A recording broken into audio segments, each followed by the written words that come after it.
साथियों नमस्कार। Atul BPSC classes में स्वागत है। पिछले दिन जो हम लोग बायोलॉजी पढ़ाए थे उसका आगे का हम फिर क्वेश्चन बीपीएससी द्वारा जो अब तक 2024 तक जो पूछा गया है उसका हम लोग एमसीक्यू देखेंगे, उसका आंसर। निम्नलिखित में से कौन सा हार्मोन स्तन ग्रंथियों से दूध का स्राव होने में भूमिका निभाता है? तो इसका हो जाएगा ऑक्सीटोसिन। ऑक्सीटोसिन के वे लक्ष्य उत्तक होते हैं स्त्रियों के गर्भाशय, इसके स्तन शिशु जन्म के बाद यह हार्मोन गर्भाशय को सामान्य अवस्था में लाने और शिशु द्वारा दुग्ध उत्पादन के समय स्तनों की पेशियों को सिकुड़कर दुग्ध उत्क्षेपण को बढ़ाने का काम करते हैं। दुग्ध पालक अपनी गाय भैंसों से अधिक दूध प्राप्त करने के लिए कृत्रिम ऑक्सीटोसिन के इंजेक्शन भी लगाते हैं, जिसे पिटोसिन कहते हैं। निम्नलिखित में किस हार्मोन में आयोडीन मिली होती है? थायरॉक्सिन। थायरॉक्सिन हार्मोन में आयोडीन मिली होती है। थायरॉक्सिन का स्राव थायराइड ग्रंथि द्वारा होता है। थायराइड ग्रंथि से थायरॉक्सिन हार्मोन स्रावित करने के लिए उत्तेजित करने वाले अंतःस्रावी हार्मोन टीएसएच या थायरोट्रोपिन है। इसका स्रावन अग्र पिट्यूटरी की थायरोट्रॉफ कोशिकाएं करती है। शरीर में आयोडीन की कमी से घेंघा रोग हो जाता है। पीयूष ग्रंथि स्थित होती है मस्तिष्क में। पिट्यूटरी ग्रंथि मस्तिष्क में हाइपोथैलेमस के नीचे स्थित एक छोटी अंतःस्रावी ग्रंथि होती है। पिट्यूटरी ग्रंथि स्थित होती है मस्तिष्क में।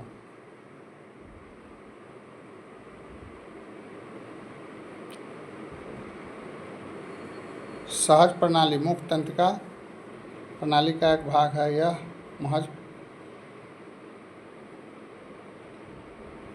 सहज प्रणाली का परिवर्धन निम्नलिखित में कौन सा है? प्रणाली का स्वपोषी क्रिया। शरीर का तापक्रम नियंत्रित करता है। शरीर का हाइपोथैलेमस। मानव शरीर का तापमान साधारणतः 98.6 डिग्री फ़ारेनहाइट होता है। मानव शरीर के तापमान के स्थिर बने रहने के कारण शरीर में तापमान नियंत्रण की एक यांत्रिक जैविक प्रणाली का कार्य करना है। मस्तिष्क का हाइपोथैलेमस भाग इस प्रक्रिया को नियंत्रित करता है। शरीर का तापमान नियंत्रित करता है हाइपोथैलेमस। प्रतिवर्ती क्रियाओं का नियंत्रण केंद्र कहाँ पर है? कशेरुक रज्जु में। प्रतिवर्ती क्रियाओं का नियंत्रण कशेरुक रज्जु में होता है। मेरु रज्जु एक बेलनाकार संरचना है। यह मेंडुला ओब्लांगेटा से आरंभ होकर कशेरुक दंड में घिरा है, नीचे की ओर विस्तारित होता है। यह भी मस्तिष्क का आवरण द्वारा ढका रहता है। कुल मिलाकर 31 जोड़ी मेरु तंत्रिकाएं मेरु रज्जु से निकलती है। निम्न में शरीर का कौन सा अंग शरीर के संतुलन को नियंत्रित करता है? उपयुक्त में से एक से अधिक। कान के अंदर उपस्थित मैक्यूला और क्रिस्टे शरीर के संतुलन को बनाए रखते हैं। इनके अलावा सेरिबेलम छोटी मस्तिष्क भी कहा जाता है, पश्च मस्तिष्क का हिस्सा होता है। यह भी शरीर के संतुलन और मुद्रा को बनाए रखता है। तो एक से अधिक सेरिबेलम, कान, पसली। थायराइड ग्रंथि थायरॉक्सिन स्रावित करने के लिए उत्तेजित करने वाला अंतःस्रावी हार्मोन कौन सा है? तो ये तो देखें टीएसएच। थायराइड गले के पास पाई जाने छोटी सी तितली के कारण में ग्रंथि, इससे स्रावित होने हार्मोन शरीर की ऊर्जा का विनियमन करता है। यह हार्मोन होता है। इसका निर्माण पीयूष ग्रंथि में आगत तथा निर्गत तंत्रिकाएं मिलती है। केंद्रीय तंत्रिका में आगत तथा निर्गत तंत्रिका केंद्रीय तंत्रिका में मिलती है। केंद्रीय तंत्रिका तंत्र का प्रसंस्करण केंद्र है। केंद्रीय तंत्रिका तंत्र में मस्तिष्क तथा मेरु रज्जु सम्मिलित है। केंद्रीय तंत्रिका तंत्र का प्रमुख कार्य सूचनाओं से संधारित करना, रक्तचाप और श्वास को नियंत्रित करना है। शरीर कार्यों को विनियमित और समन्वित करना है। केंद्रीय तंत्रिका तंत्र शरीर में सेंट्रल प्रोसेसिंग यूनिट सीपीयू की गति कार्य करता है। जनन एवं भ्रूणीय विकास। गर्भ में भ्रूण के विकास को जानने के लिए निम्नलिखित में किरणें तरंगों में से किसका उपयोग किया जाता है? पराध्वनि तरंग। गर्भ में भ्रूण के विकास को जानने के अल्ट्रासाउंड तकनीक के तहत पराध्वनि तरंगों का उपयोग किया। महिला सेक्स हार्मोन है एस्ट्रोजन। एस्ट्रोजन एक हार्मोन है जिसका उत्पादन स्त्रियों में अंडाशय की ग्राफियन पुटिकाओं की थीका इंटरना की कोशिका द्वारा यौवनारंभ से लेकर रजोनिवृत्ति की आयु लगभग 45 से 52 वर्ष तक होता है। मुख्य एस्ट्रोजन एस्ट्रेडियोल होता है, जिसे नारी विकास हार्मोन कहते हैं, क्योंकि यह मादा के द्वितीय लैंगिक लक्षणों, लड़कियों के स्तनों, दुग्ध, ग्रंथियों, गर्भाशय, योनि इत्यादि का समुचित विकास शामिल है। के विकास में सहायक। भ्रूण किसमें मिलता है? बीज। पौधों में भ्रूण बीज में मिलता है। अंकुरण प्रक्रिया के फलस्वरूप भ्रूण बीज से बाहर आता है। लैंगिक जनन से आनुवंशिक विचलन कैसे होता है? जीन के सम्मिश्रण, ब्लीडिंग से, क्रोमोसोम में बदलाव से, जीन के मिश्रण से।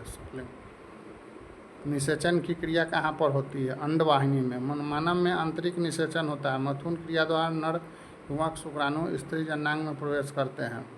शुक्राणु अत्यधिक सक्रिय और चलायमान होते हैं। करोड़ों शुक्राणु योनि में प्रविष्ट होकर गर्भाशय की ओर बढ़ता है। सिर्फ एक शुक्राणु डिंबवाहिनी अंडवाहिनी नली में अंडाणु को निषेचित करता है। पादप कार्यकी।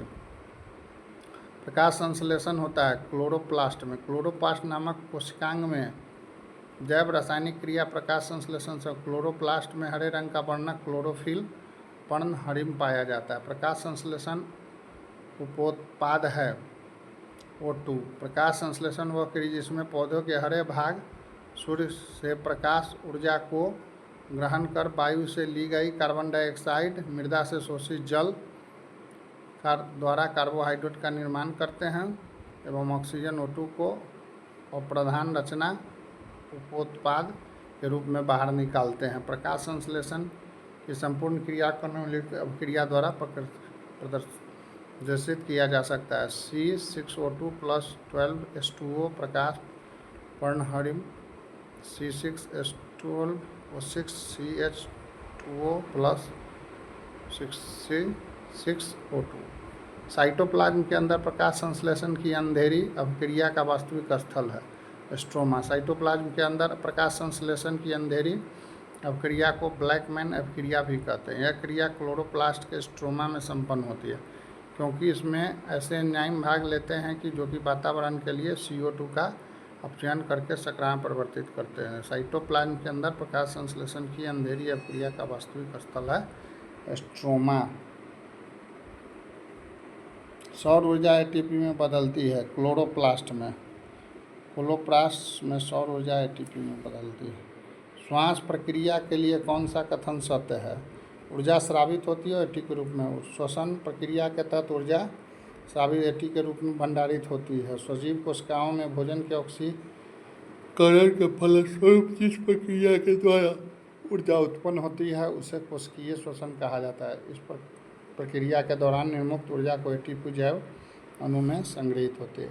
निम्नलिखित में कौन सा क्लोरोफिल का घटक नहीं है? कैल्शियम, मैग्नीशियम, कार्बन, हाइड्रोजन, पर्णहरित या क्लोरोफिल का प्रोटीन युक्त जटिल रासायनिक यौगिक। वो पर्ण वर्णक पत्तों के हरे रंग का कारण। मैग्नीशियम क्लोरोफिल का प्रमुख तत्व है। मैग्नीशियम के अतिरिक्त क्लोरोफिल में कार्बन है, हाइड्रोजन है, नाइट्रोजन है, ऑक्सीजन भी है। प्रकाश की ओर पौधों के झुकाव का मुख्य कारण है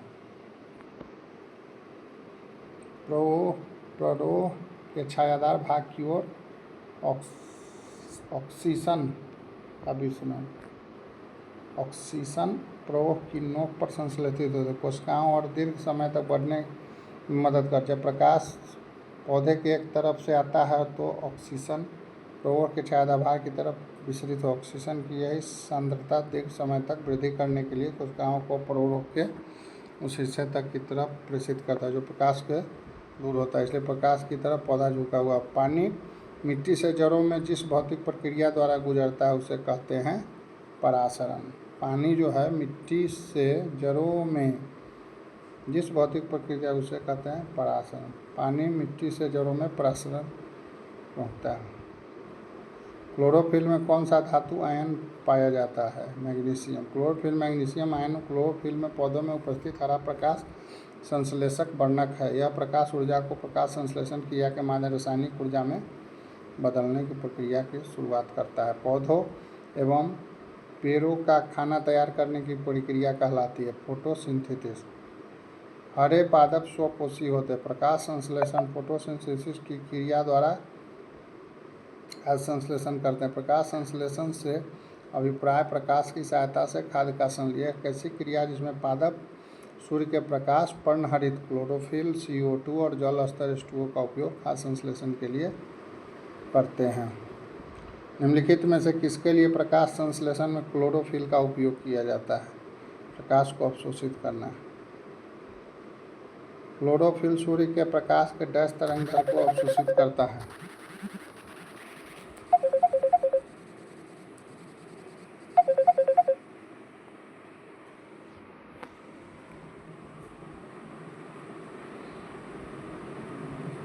क्लोरोफिल सूर्य के प्रकाश के डैश तरंगदैर्घ्य को अवशोषित करता है।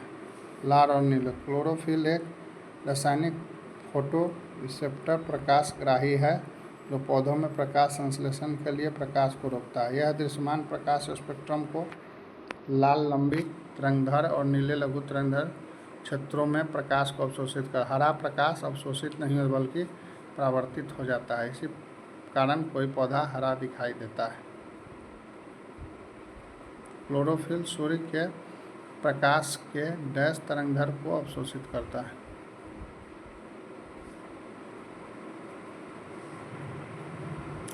फिर सूर्य के प्रकाश के लाल और नीले। प्रकाश संश्लेषण के अध्ययन से संबंधित वनस्पति विज्ञान की शाखा है पादप कार्यकी। पत्ती की कोशिकाओं में प्रकाश संश्लेषण का स्थान कहाँ है? प्रकाश संश्लेषण क्रिया पौधों के सभी क्लोरोप्लास्ट युक्त कोशिकाओं में होती है तथा पौधों के समस्त हरित भागों में होती है। यह क्रिया विशेषतः पत्तियों के मेसोफिल ऊतक में होती है। पौधों में प्रदीप्तिकालिता की खोज करने वाले गवर्नर एलार्ड। पौधों में प्रदीप्तिकालिता की खोज गवर्नर एलार्ड ने की थी। पौधों द्वारा प्रकाश की अवधि तथा समय के प्रति अनुक्रिया को प्रदीप्तिकालिता कहते हैं। सूक्ष्मजीवों द्वारा कार्बनिक पदार्थों को तोड़ने की प्रक्रिया कहलाती है अपघटन। अपघटक वह जैविक घटक जो अपने पोषण के लिए प्राय उत्पादक एवं उपभोक्ताओं के मृत शरीर का अपघटन करता है। अपघटनकर्ता कहलाते हैं। इसमें सूक्ष्मजीव बैक्टीरिया कवक आते हैं। इसके क्रिया के फलस्वरूप जटिल कार्बनिक पदार्थ नाइट्रोजन, कार्बन, लवण, फास्फोरस, कैल्शियम आदि तक। पादप पोषण। अदरक तना है, जड़ नहीं, क्योंकि इसमें नोड इंटरनोड होते हैं। नोड और इंटरनोड का स्थित होना तने का विशेष लक्षण है। चूँकि अदरक में संरचना है कौन सा पादप हार्मोन है? साइटोकिन। पादप हार्मोन जिन्हों फाइटो हार्मोन भी का एक प्रकार का मुख्यतः 5 हार्मोन पाए जाते हैं पौधों में। मुख्यतः ऑक्सी, लिब्रेलिन, साइटोकाइनिन, एथिलीन, एब्सिस। परागन की परिभाषा है। परागन कण पराग केसर से क्लोम छिद्र तक स्थानांतरित होने की क्रिया। परागन में पुष्प के पराग केसर के पराग कण स्थानांतरित होकर पुष्प के स्त्री केसर या क्लोम छिद्र तक पहुँचते हैं। इन क्रिया को परागन का। पादप कली है एक भ्रूणीय हटनी। वनस्पति विज्ञान में किसी अविकसित प्ररोह को कली या कलिका का या किसी पत्ती को कक्ष पर या तने के अंतिम छोर पर उत्पन्न होते हैं। पौधे जो नमक युक्त मिट्टी में उगते हैं उनको क्या कहते हैं? हैलोफाइट। लवण मृदोमित उन उत्पादकों जो से उक्त लवणायुक्त जल में पैदा होता है।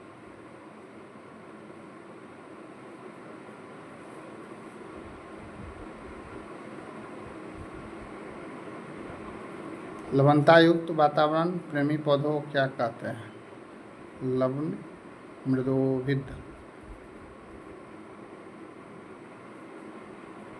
निम्नलिखित में किस पौधे ने खाद्य सामग्री संग्रह करने के लिए अपने स्टेम को संशोधित किया? अदरक। अदरक, आलू, शकरकंद जैसे पौधे खाद्य सामग्री को तने में संशोधित संग्रहित करते हैं। पौधे अपना पोषक तत्व मुख्य किससे प्राप्त करते हैं? मृदा से। हरे पौधे स्वपोषी अर्थात ये कार्बनिक पदार्थ भोजन का निर्माण। पौधों द्वारा जल और अकार्बनिक तत्व भूमि से है। कार्बनिक तत्व भूमि में खनिजों के रूप में उपस्थित होते हैं। ये खनिज तत्व पोषक तत्व कहलाते हैं। इनका पोषण खनिज कहलाता है। जीवाणु की खोज किसने की? एंटिनो वैन ल्यूवेनहॉक को सूक्ष्म जीव विज्ञान के जनक के रूप में। इन्होंने 1676 ईस्वी बनाए गए एक्सलेंस सूक्ष्मदर्शी जीवाणु के पक्ष संवहनी पौधों में पानी ऊपर से इससे जाता है। जाइलम टिश्यू, जड़ों द्वारा अवशोषित किया गया जल, खनिज, पोषक तत्व पूरे पौधे में जाइलम नामक संवहक उत्तक जाइलम टिश्यू द्वारा ले जाया जाता है। माँ पौधे की भांति पौधा मिलता है इन दोनों से, बीजों से, तना कट से। माँ पौधे की भांति पौधा, बीज, तना दोनों। कीट भक्षी पौधे मिट्टी में किसकी कमी से उगते हैं? नाइट्रोजन। लेग्यूमिनस पौधों में नाइट्रोजन के स्थिरीकरण कौन सा वर्णक आवश्यक है? लेगी हीमोग्लोबिन। लेग्यूमिनस पौधों में नाइट्रोजन के स्थिरीकरण लेगी हीमोग्लोबिन महत्वपूर्ण है। यह ऑक्सीजन से बचता है जो वायुमंडल नाइट्रोजन स्थिरीकरण एंजाइम प्रणाली के लिए हानिकारक। जीवन चक्र की दृष्टि से पौधे का सबसे महत्वपूर्ण अंग है पुष्प। जीवन का पुष्प पौधे का सबसे महत्वपूर्ण है। नीचे पौधे का तना पौधे के सभी हिस्सों में भोजन वितरित करने में डैश में भी मदद करता है। पौधे का तना पौधे के सभी हिस्सों में भोजन को जल के साथ वितरित करने तथा भोजन पोषक तत्व के भंडारण में मदद करता है। यह पौधे की पत्तियों, फूलों, फलों, सहारा देने पौधों का कार्य मुख्य भूमिका निभाता है। तना काट आमतौर से किससे प्रबंधन के लिए प्रयोग किया जाता है? बी, गन्ना। मटर पौधा है साग। मटर साग कुल का द्विजीवी पौधा है। फलियां अत्यधिक पौष्टिक क्योंकि उनमें प्रचुर मात्रा में होती है प्रोटीन। इसमें परिवर्तन के कारण रंध्र खुलते या बंद होते हैं। कोशिकाओं में पानी की मात्रा। निम्नलिखित में कौन सा मेल सही नहीं है? आधार के पास शाखाओं के साथ मोटा कठोर तना पेड़।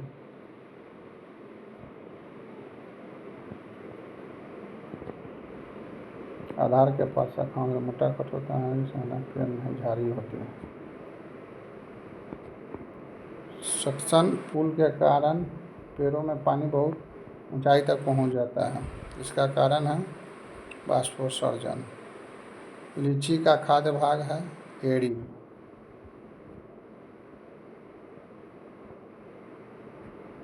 अदरक एक भूमिगत तना है एवं जड़ नहीं है क्योंकि इसमें गांठ एवं पर्व होते हैं।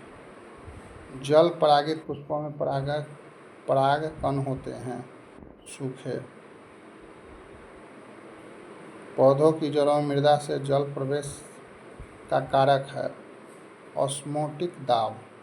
संवेदनशील पौधे मिमोसा पुडिका की पत्तियों की गति को कहा जाता है।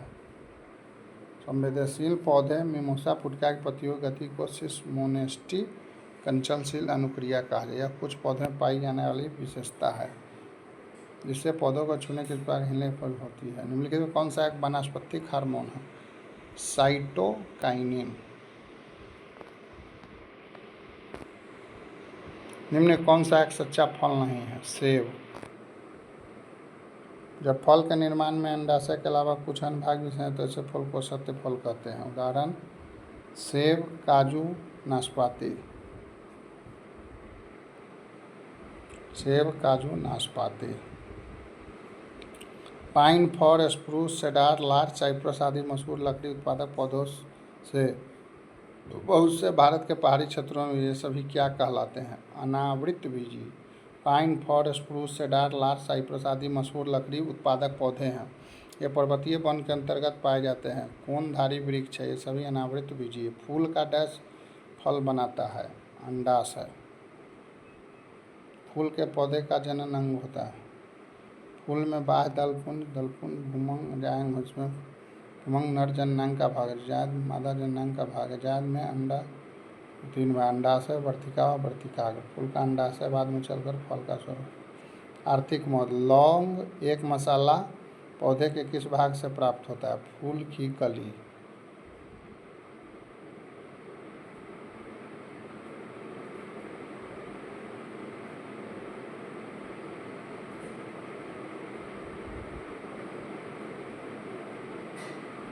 लौंग पौधे के किस भाग से प्राप्त होते हैं? शुष्क पुष्पकली। करकुमा लौंग कौन से मसाले का वैज्ञानिक नाम? हल्दी। लौंग हल्दी का वैज्ञानिक नाम। जीरा का वैज्ञानिक क्यूमिनम है। इनम। लौंग का वैज्ञानिक नाम सिजिगिया एरोमेटिक है तथा धनिया का वैज्ञानिक कोरिएंड्रम साइटोगम। इंसुलिन इल्यूमिन प्राप्त होता है डहेलिया की जड़ों से। इल्यूमिन एक पॉलीसेकेराइड डहेलिया की जड़। मलेरिया के लिए कुनैन एक सामान्य दवा है, एक पौधे से प्राप्त होती है। यह दवा पौधे किस भाग से प्राप्त होता है? तने की छाल। मलेरिया के लिए कुनैन एक सामान्य दवा है, यह सिनकोना पौधे के तने की छाल से। एस्पिरिन कहाँ मिलती है? एक पेड़ से। एस्पिरिन एंटीपायरेटिक ज्वर है। दवाएं वेदना निवारक दवाओं को बीलों की वृक्ष की छाल से प्राप्त है। हल्दी पौधे किस भाग से हल्दी पाउडर प्राप्त होता है? हल्दी पाउडर हल्दी के पौधे के भूमिगत तने तथा प्रकंद से मिलता है। हल्दी के पौधे के तनों को काटकर बाहरी परत को हटाने के बाद बचे हुए तने को सूखा पीसकर हल्दी पाउडर बना। एस्पिरिन है एंटीपायरेटिक। सबसे लंबा जीवित वृक्ष है सिकोआ। सबसे लंबा बड़ा वृक्ष रेडवुड सिकोआ सेम्परविरेंस या सिकोआ है। इसकी ऊंचाई लगभग 115 मीटर से अधिक होती है। यह सबसे छोटा एंजियोस्पर्म बुल्फिया का है। द्विपद विज्ञान संबंधी नाम का उदाहरण है राना टाइग्रीना। किस वनस्पति खाद में अधिकतम प्रोटीन होता है? सोयाबीन। संसार के सबसे बड़ा पुष्प कौन है? रेफ्लेसिया। सबसे बड़ा पुष्प यह इंडोनेशिया वर्षा वन में डॉक्टर जोसेफ अंडना 1818 ईस्वी में पहली बार खोजा गया। इस फूल का व्यास 100 सेंटीमीटर से वजन 10 किलोग्राम तक होता है। तो साथियों आज इतना ही, फिर आगे कल। नमस्कार।